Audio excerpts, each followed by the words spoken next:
ശ്രീ സച്ചിദാനന്ദ സദ്ഗുരു സായിനാഥ് മഹാരാജ് കി ജയ്. നമസ്കാരം. എൻ്റെ പേര് ഉഷ ജയദേവൻ. ശ്രീ സായി സച്ചരിതം ചാപ്റ്റർ 47. വീരഭദ്രപ്പാവിൻ്റെയും ചന്നബസവപ്പാവിൻ്റെയും കഥകൾ.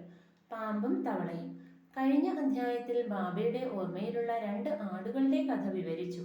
ഈ അധ്യായത്തിൽ വീരഭദ്രപ്പാവിൻ്റെയും ചന്നബസവപ്പാവിൻ്റെയും കഥകൾ വിവരിക്കുന്നു. മുഖപുര. സായിയുടെ മുഖം അനുഗ്രഹീതമായതാണ്. ബാബയുടെ മുഖത്ത് ഒരു നോട്ടം നോക്കിയാൽ മതി. പഴയ ജന്മങ്ങളിലുള്ള പാപങ്ങളെയെല്ലാം നീക്കി നമ്മൾ അനുഗ്രഹിക്കപ്പെടുന്നു.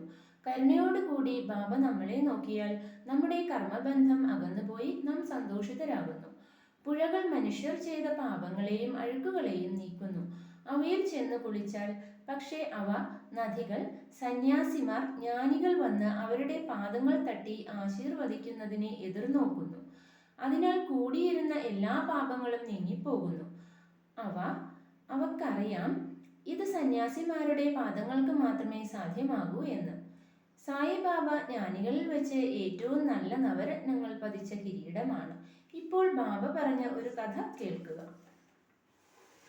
പാമ്പും തവളയും. സായിബാബ പറഞ്ഞു, ഒരു ദിവസം ഞാൻ എൻ്റെ രാവിലത്തെ ഭക്ഷണം കഴിഞ്ഞ് ഒരു ചെറിയ നദിക്കരെ എത്തുന്നതുവരെ ഉലാത്തുകയായിരുന്നു. ക്ഷീണിച്ചിരുന്നതിനാൽ ഞാൻ കുറച്ച് വിശ്രമിച്ചു. കൈയും കാലും കഴുകി കുളിച്ചപ്പോൾ പുതിയതുപോലുള്ള ഒരു അനുഭവം കിട്ടി. അവിടെ ഒരു നടപ്പാതയും കാറുകൾ ചെല്ലാവുന്ന ഒരു പാതയും ഉണ്ടായിരുന്നു. തിങ്ങിയ മരങ്ങൾ കൊണ്ട് നല്ല തണുപ്പും അനുഭവപ്പെട്ടു. ഇളം കാറ്റ് വീശിക്കൊണ്ടിരുന്നു. ഞാൻ ഹുക്ക വലിക്കാൻ തയ്യാറെടുത്തുകൊണ്ടിരുന്നപ്പോൾ ഒരു തവളയുടെ ശബ്ദം കേട്ടു. ഞാൻ കല്ലു തട്ടി തീ ഉണ്ടാക്കിക്കൊണ്ടിരുന്ന സമയത്ത് ഒരു സഞ്ചാരി എൻ്റെ അടുത്ത് വന്ന് വണങ്ങി നിന്നു.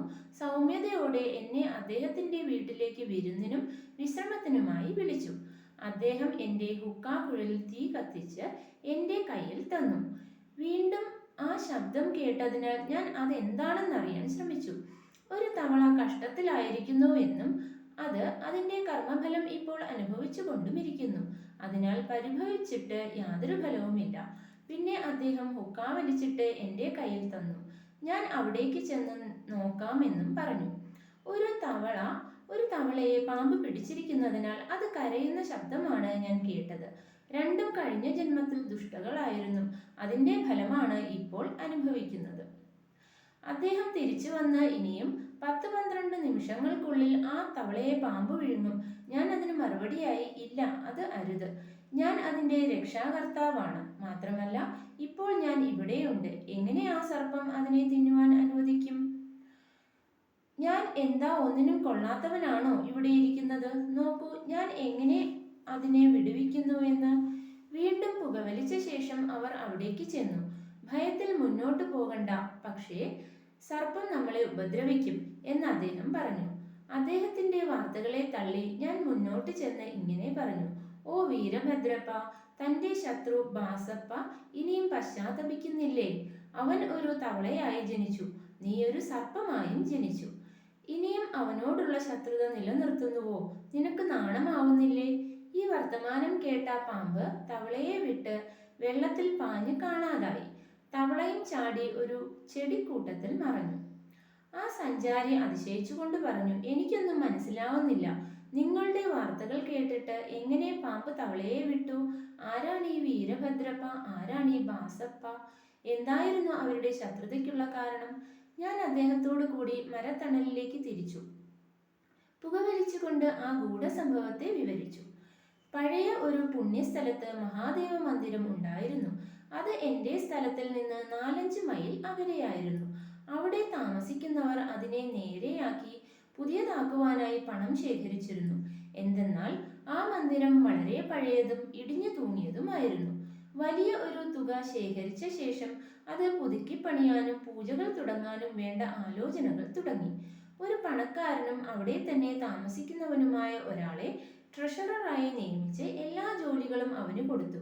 വരവ് ചിലവുകൾ നോക്കാനും മറ്റു കാര്യങ്ങളിൽ വിശ്വസ്തനായും ഇരിക്കേണ്ടതായിരുന്നു.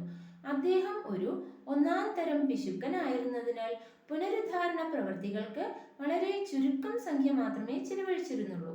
ഇത് ജോലി തീർക്കുന്നതിൽ താമസം വരുത്തി. അവൻ എല്ലാ പണവും ചിലവഴിച്ച് കുറെ വിഴുങ്ങുകയും ചെയ്തു. തൻ്റെ സ്വത്തിൽ നിന്ന് ഒന്നും ചിലവഴിച്ചതുമില്ല. മധുരമായ ഒരു നാവ് ഉണ്ടായിരുന്നതിനാൽ അവൻ വളരെ സാമർഥ്യത്തോടെ താമസത്തിനുള്ള കാരണത്തെ വിവരിച്ചിരുന്നു. ആളുകൾ വീണ്ടും അദ്ദേഹത്തോട് ചെന്ന് ഏറ്റവും നല്ല സഹായം ചെയ്താലല്ലാതെ പണി മുഴുവനാക്കാൻ സാധ്യമല്ല എന്നു പറഞ്ഞു. തിരികെയും ആ ജോലി സംബന്ധമായ ആലോചനകൾ നടത്തി വീണ്ടും പണം ശേഖരിച്ച് അവന് അയച്ചു. പണം കിട്ടി, പക്ഷേ മുന്നേറ്റം പഴയ മാതിരിയായിരുന്നു. കുറെ ദിവസങ്ങൾക്ക് ശേഷം മഹാദേവൻ അവന്റെ ഭാര്യയ്ക്ക് ഒരു സ്വപ്നത്തിൽ വന്ന് പറഞ്ഞു, നീ ഉണരൂ, മന്ദിരത്തിന്റെ അർദ്ധഗോള ഗോപുരം പണിയിക്കൂ, ഞാൻ 100 മടങ്ങ് ജാസ്തി പണം തരാം. അവൾ ഈ സ്വപ്നത്തെ തന്റെ ഭർത്താവിനോട് പറഞ്ഞു. അവൻ ഇതു കാരണം ചിലവ് വർദ്ധിക്കുമെന്ന് ഭയന്നു. അതിനാൽ അവൻ ചിരിച്ചുകൊണ്ട്, ഇത് വെറും സ്വപ്നം, അത് വെച്ച് യാതൊന്നും ചെയ്യരുത്. അല്ലെങ്കിൽ ദൈവം എന്തുകൊണ്ട് എന്നോട് സ്വപ്നത്തിൽ വന്ന് ഇക്കാര്യം പറഞ്ഞില്ല? ഞാൻ നിന്നിൽ നിന്ന് ദൂരെയായിരുന്നുവോ? ഇത് ഒരു ചീത്ത സ്വപ്നം. എനിക്കും നിനക്കും ഒരു ചീത്ത സ്വഭാവത്തെ ഉണ്ടാക്കുവാനുള്ള ഉദ്ദേശത്തിലാണെന്ന് തോന്നുന്നു. അവർക്കതിനാൽ വെറുതെ ഇരിക്കേണ്ടി വന്നു. ഭഗവാൻ വലിയ സംഭാവനകളെ കൊടുക്കുന്നവരുടെ ഇഷ്ടത്തിനെതിരായി അത് ലഭിക്കുവാൻ ഇഷ്ടപ്പെടുന്നില്ല. എത്ര ചെറിയ സംഖ്യ ആയാലും ഭക്തിയോടും സ്നേഹത്തോടും നന്ദിയോടും കൊടുക്കുന്നത് ദൈവം ഇഷ്ടപ്പെടുന്നു. കുറെ ദിവസങ്ങൾക്ക് ശേഷം ദൈവം അവളുടെ സ്വപ്നത്തിൽ വീണ്ടും വന്നു പറഞ്ഞു, നിന്റെ ഭർത്താവിനെ കണക്കാക്കണ്ട, കൂടെ അദ്ദേഹത്തിന്റെ അടുത്തുള്ള തുകയും അദ്ദേഹത്തോട് പണമൊന്നും മന്ദിരത്തിനായി ചിലവഴിക്കണ്ട എന്നും പറയണം. എനിക്ക് ആവശ്യമായത് എന്തെന്നാൽ ഭാവവും ഭക്തിയും. അതിനാൽ നിന്നെ കൊണ്ടത് സാധിക്കുമോ? എങ്കിലത് ചെയ്യുക. അവൾ ഭർത്താവിനോട് സംസാരിച്ച് തൻ്റെ അച്ഛൻ കൊടുത്ത സ്വർണ്ണാഭരണങ്ങൾ ദൈവത്തിന് കൊടുക്കാനായി തീരുമാനിച്ചു. ആ പിശുക്കൻ പരിഭ്രമിച്ചു. പക്ഷേ ഇപ്പോഴും ദൈവത്തെ ചതിക്കാൻ തീരുമാനിച്ചു. അവൻ ആ സ്വർണ്ണാഭരണത്തിന് രൂപ 1000 മാത്രമേ ലഭിക്കുകയുള്ളൂ എന്ന് പറഞ്ഞു. ആ തുകയ്ക്ക് ഒരു ഉണക്കൻ നിലത്തെ ആധാരമായി കൊടുത്തു.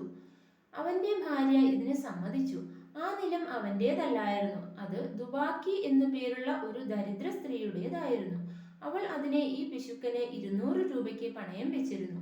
അവൾക്ക് ആ പണം തിരിച്ചു കൊടുത്ത് നിലം തിരികെ വാങ്ങുവാൻ സാധിച്ചില്ല.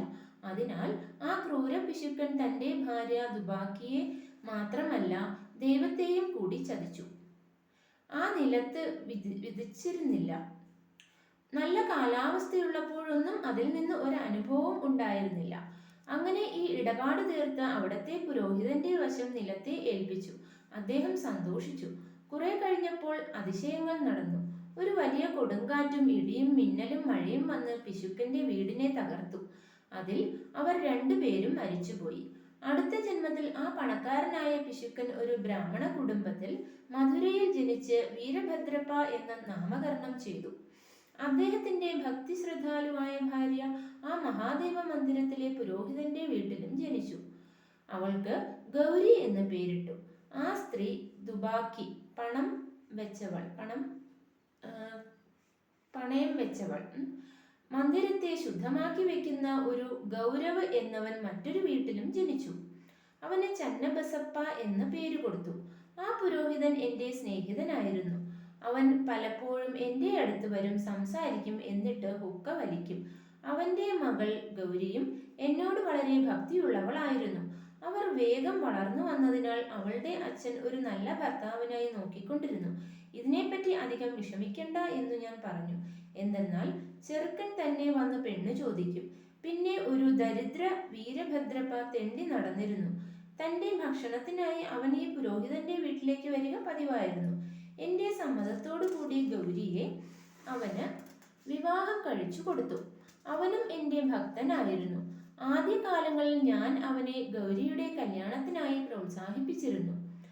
എന്നാൽ അവൻ പിന്നീട് ഒരു പിശുക്കനായി തീർന്നു. അവന്റെ ആ പുതിയ ജീവിതത്തിലും പണത്തോടുള്ള അത്യാർത്തി അവസാനിച്ചിരുന്നില്ല. പണം എങ്ങനെയും ഉണ്ടാക്കുവാനായി കുടുംബസ്ഥനായിട്ടും കൂടി എന്നോട് അപേക്ഷിച്ചു കൊണ്ടിരുന്നു. അത്ഭുതങ്ങൾ സംഭവിച്ചു. സാധനങ്ങൾക്കെല്ലാം വിലക്കയറ്റമുണ്ടായി. ഗൗരിയുടെ നല്ല കാലം കൊണ്ട് അവളുടെ നിലത്തിന് നല്ല വില കിട്ടി. 1,00,000-ന് നിലം വിറ്റു. അവളുടെ ആഭരണങ്ങളുടെ 6 മടങ്ങ് വിലയായിരുന്നു അത്. പകുതി വില പണമായി കൊടുത്തു. ബാക്കി മാസം 2000 രൂപ വെച്ച് 20 തവണകളായി കൊടുക്കാമെന്ന് സമ്മതിച്ചു. എല്ലാവരും ഇതിന് അനുവാദം നൽകി. പക്ഷേ പണത്തിനു വേണ്ടി പരസ്പരം ശണ്ട കൂടാൻ തുടങ്ങി. ഒടുവിൽ എൻ്റെ അടുത്ത് ആലോചനയ്ക്കായി വന്നു. ഈ നിലം ദൈവത്തിൻ്റേത്, പുരോഹിതനെ ഏൽപ്പിച്ചിരിക്കുന്നു എന്ന് ഞാൻ പറഞ്ഞു. ഗൗരിയാണ് അതിൻ്റെ ഉടമസ്ഥ. അതിനാൽ അവളുടെ സമ്മതമില്ലാതെ ഒരു പൈസ പോലും ചിലവാക്കാൻ പാടില്ല. ആ പണത്തിന് അവളുടെ ഭർത്താവിന് അധികാരമില്ല. എൻ്റെ ഉപദേശം കേട്ട വീരഭദ്രപ്പ എന്നോട് കോപിച്ചു. ഗൗരിയുടെ ഉടമസ്ഥാവകാശത്തെ തീർപ്പാക്കി അവളുടെ സ്ഥലത്തെ അപഹരിക്കാനാണ് ഉദ്ദേശിക്കുന്നതെന്നും ഞാൻ പറഞ്ഞു. ഇത് കേട്ട് ദൈവത്തെ ഓർത്ത് ഞാൻ വെറുതെ ഇരുന്നു. വീരഭദ്രപ്പ അവന്റെ ഭാര്യ ഗൗരിയെ ശകാരിച്ചു. അവൾ ഉച്ചയ്ക്ക് എൻ്റെ സമീപം വന്ന് മറ്റുള്ളവരുടെ വാക്കുകളെ കണക്കാക്കരുതെന്നും തന്നെ ഇക്കാരണത്താൽ തള്ളിക്കളയരുതെന്നും അപേക്ഷിച്ചു.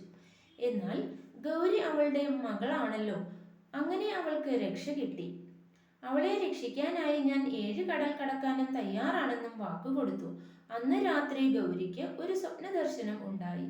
ശ്രീ മഹാദേവൻ സ്വപ്നത്തിൽ വന്ന് പറഞ്ഞു, ആ പണം മുഴുവനും നിന്റേതാണ്. ആർക്കും ഒന്നും കൊടുക്കണ്ട. മന്ദിരത്തിനായി മാത്രം കുറെ പണം ചിലവഴിക്കുക. അത് ചന്നബസവപ്പായോട് ചോദിച്ച് ചെയ്യുക. ആ പണം മറ്റു വല്ല ആവശ്യത്തിനും ചിലവഴിക്കണമെങ്കിൽ എന്നെ മസ്ജിദിൽ അപേക്ഷിക്കുക. ഗൗരി എന്നോട് സ്വപ്നത്തെപ്പറ്റി പറഞ്ഞു. ഞാൻ അതിന് തക്ക ഉപദേശവും അവൾക്ക് കൊടുത്തു. മുതലിനെയോ പലിശപ്പണത്തെയോ കൊടുക്കാനും അതിൽ പകുതി ചന്നബസവപ്പായ്ക്കും കൊടുക്കണമെന്നും പറഞ്ഞു. വീരഭദ്രപ്പയ്ക്ക് ഇതിൽ ഒന്നും ചെയ്യുവാനില്ല. ഇങ്ങനെ സംസാരിച്ചു കൊണ്ടിരിക്കുമ്പോൾ ചന്നബസവപ്പായും വീരഭദ്രപ്പയും തമ്മിൽ ശണ്ട തുടങ്ങിക്കഴിഞ്ഞിരുന്നു. ആവുന്നതും അവരെ പറഞ്ഞ് സമാധാനപ്പെടുത്താൻ ഞാൻ ശ്രമിച്ചു. ഗൗരിക്ക് വന്ന ദൈവസ്വപ്നത്തെ പറ്റിയും അവരോട് പറഞ്ഞു. വീരഭദ്രപ്പ ഭയങ്കര കോപിഷ്ഠനായി. ചന്നബസവപ്പായെ തുണ്ടം തുണ്ടമായി വെട്ടിനുറുക്കുമെന്നും ഭീഷണിപ്പെടുത്തി. ചന്നബസവപ്പ ഒരു ഭീരുവായിരുന്നു. അതുകൊണ്ട് അവൻ എൻ്റെ കാൽക്കൽ വീണ് അഭയം തേടി. അവനെ ശത്രുവിൽ നിന്ന് രക്ഷിക്കുമെന്നും ഞാൻ ശപഥം ചെയ്തു. പിന്നീട് വീരഭദ്രപ്പ മരിക്കുകയും സർപ്പമായി ജനിക്കുകയും ചെയ്തു. ചന്നബസവപ്പ മരിച്ചപ്പോൾ തവളയായും ജനിച്ചു. ചന്നബസവപ്പാവിന്റെ മരണം കേട്ടപ്പോൾ എനിക്ക് എൻ്റെ ശബ്ദം ഓർമ്മയിൽ വന്നു. അതിനാൽ ഞാൻ ഇവിടെ വന്ന് അവനെ രക്ഷിച്ച് എൻ്റെ വാക്ക് പാലിച്ചു. ഭക്തന്മാരുടെ അപായ സമയത്ത് ദൈവം ഓടി വന്ന് രക്ഷിക്കും. അദ്ദേഹം ചന്നബസവപ്പായെ തക്ക സമയത്ത് തൻ്റെ ശബ്ദത്തെ ഓർത്ത് ഇവിടേക്ക് അയച്ച് രക്ഷിച്ചു. ഇതെല്ലാം ദൈവത്തിൻ്റെ കളിയല്ലെങ്കിൽ ലീലയാണ്. സാരം. ഈ കഥയുടെ സാരം എന്തെന്നാൽ, ഏതൊരുവൻ വിത്ത് വിതച്ചുവോ അവനത് കൊയ്യേണ്ടി വരും. അതിൽ നിന്ന് അവന് രക്ഷയില്ല. അല്ലെങ്കിൽ അവൻ ദുഃഖങ്ങൾ അനുഭവിച്ച് മറ്റുള്ളവരോടുള്ള കടമ തീർക്കണം. പണം ദുരാഗ്രഹിയെ താഴ്ന്ന നിലയിലേക്ക് കൊണ്ടുവന്ന് ഒടുവിൽ അവനും മറ്റുള്ളവർക്കും നാശത്തെ വരുത്തും. ശ്രീ സായിനാഥന് നമസ്കാരം. ഓം സായിറാം. ജയ് മോഹൻജി. എല്ലാവർക്കും ഒരു ശുഭദിനം ആശംസിക്കുന്നു.